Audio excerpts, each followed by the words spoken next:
What is unseen, what is imagined, what is intimated is always scarier than really what appears on screen. I kept telling people I want to do a scary show, I want to do a scary show, and no one would listen to me. We went into the network, we pitched the idea for the X-Files not once but twice, and they finally bought the concept on the second pitch.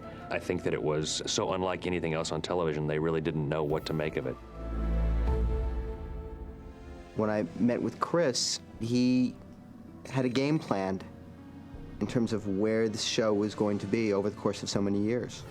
I was pretty blown away when I first saw the pilot. Thought it was terrific. One of the best pilots I'd seen in years. When I got the first script and I started talking to people about it, I realized that this is something very special and something that had a lot of quality. And it was a wonderful opportunity to get on a show that was at its infancy and at its birth, and we were telling some stories that actually people today still talk about. The show took on a life of its own. What was so exciting about it is that it developed before our very eyes. And that's part of the rush, too. I mean, you read the script and you go, how the hell are we going to do that? And then when you do figure something out, that's really fun, that's really gratifying. Do you believe in the existence of extraterrestrials? I knew we were in for a ride when we first started to create the main title. Chris found the video operator and said, could we stretch his face out? We stretched with this video system, and that became a famous image out of the main title.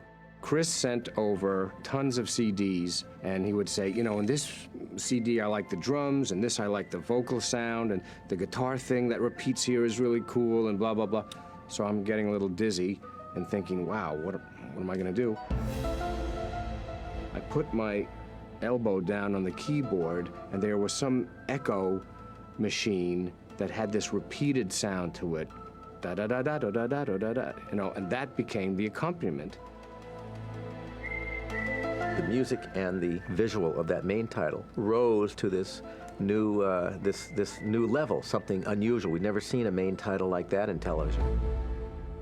You could see that they were doing something really different. Just going in the way it was lit. That was really dark. Like we're on set and, okay, you know, you're looking there, it's all pitch black. And you go, well, they're not even lit yet. Oh, I'll go back to my truck. No, we're ready to go. Well, you got like a flashlight and something coming through the Venetian blinds. That's it? That's what you're, yeah, that's what we use. Wow, that's cool.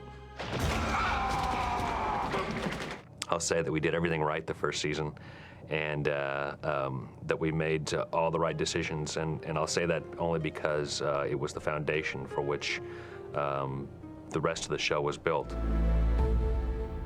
I'm asked where Mulder and Scully came from. Of course, now fans of the show will know that Mulder was my mother's maiden name, and Scully is the last name of Vince Scully, who was the voice of the Dodgers, and when you're a kid growing up in Los Angeles like I was, also the voice of God. The show had such an immense popularity that Dave and Gillian had no idea what was happening behind them. Being cooped up in a sense, Vancouver, working on the show, not knowing how the world or how the United States is responding to this show was quite an interesting eye-opener for these guys when they come to Los Angeles. Scully, wake up! You gotta see this. I think it had to do with the fans on the internet, because way back then, that was when it was Alt TV X-Files, the news group, that everybody would log on after the show and start talking about it. I was adamant from the beginning that Mulder and Scully should not be romantically involved. Of course, I've been successful in that. The addition of Scully's boyfriend, named Ethan, in the pilot was an attempt by the executives to create the love interest that they felt wasn't there between Mulder and Scully. Are you working with anybody? Yes. His name's Fox Mulder. As it turned out, it was very easy to cut Ethan out because it just slowed down the scenes where you would see Mulder and Scully together, which is where all the heat really was. Gillian Anderson came to me in the second half of the first season to tell me that she was pregnant. There were many thoughts about how we should handle the pregnancy, alien baby being one of them. Ultimately, I think we all kind of group decided that what we should do is we should write around Gillian's pregnancy. We should not deal with it at all on camera.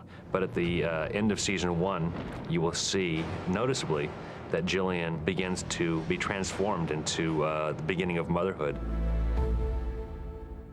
There's a scene in Deep Throat where Mulder sees what appears to be a spaceship, and the ship flies right on over him, casts this light down upon him. It was a pretty hectic day, and in the middle of this, out comes the lighting rig, which was basically this kind of 70s disco thing. So what was supposed to be this mysterious high-tech spaceship was making some pretty funny-looking little colored circles on the ground. I got a call from Dan Sackheim, and he said, we're doing this pilot, and we need a bunch of leaves to swirl around in a vortex. The entire vortex was CG leaves, but they were combined with real leaves that we had blowing on the forest floor. Everyone was surprised by the scale of the shows. And how difficult they were to accomplish. I was walking onto a set and walking onto an atmosphere of people that wanted to make something better. They were striving to make something great. The mealworm that almost went into Mulder's ear was a real deal. The worm was partly just kind of a real prop that was actually moving around, and it was also a computer-generated worm that kind of wriggled convincingly.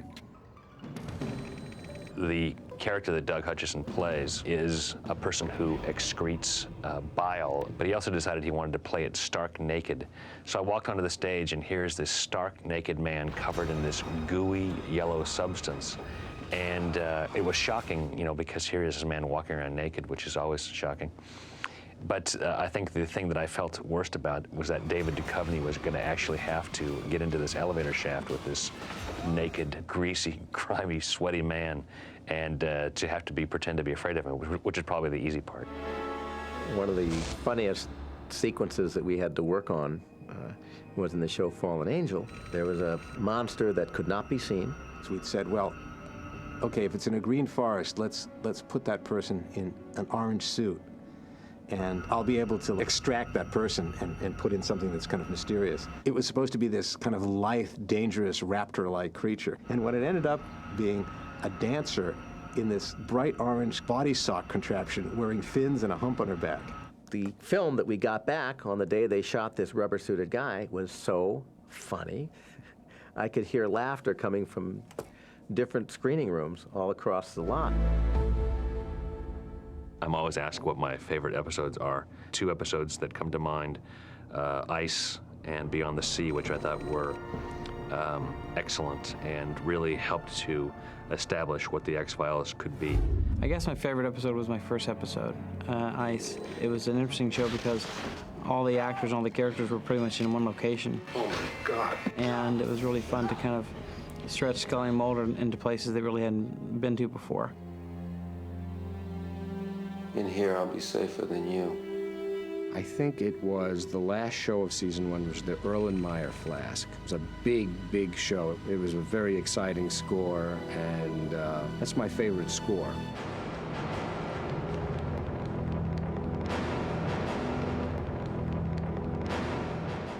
In Shapes, there was a sequence around a fire. If you have people that are standing around this magnificent bonfire, let's light them as if they are a part of it.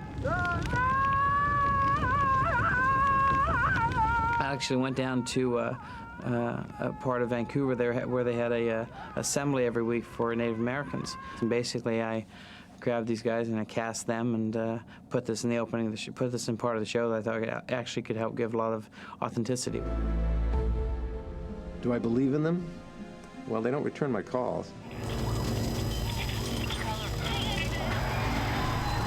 There has to be something out there. There's a lot of matter and a lot of universe out there. However, I don't believe that they're, little gray men with big eye sockets and flying saucers. I would think that it'd be pretty arrogant of us to think that we're the only ones in a universe so large. But if they're flying billions of light years just to shove a flashlight up some hick's ass, I don't think that's going on. You know what I mean? Do I believe in extraterrestrials? I could tell you, but I'd have to kill you. I'm looking back now, not just 7 years back to the beginning of the X-Files, season 1, but really 8 years, because it took me short of a year to really pitch, write, sell, and to produce the X-Files pilot so that it could be aired when it was in September of 1993, I believe. I look back on it as inching our way along, feeling our way through the dark, which is, I think, a good X-Files metaphor. When I look back on the first season of X-Files, I have such a fondness for everyone and everything that I did. We all work very hard in this business, and it's nice to be able to do something that you're proud of. Being part of, in a sense, cultural history of the 90s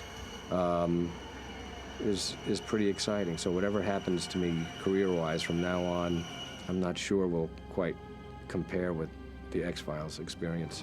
Trust me, you've never been closer. Closer to what? It really is as if there was someone watching out for us. I've always knocked wood when asked about the show or given a compliment about the show, because I'm superstitious that we are still working under some magic spell, and I would hate for that spell to be broken.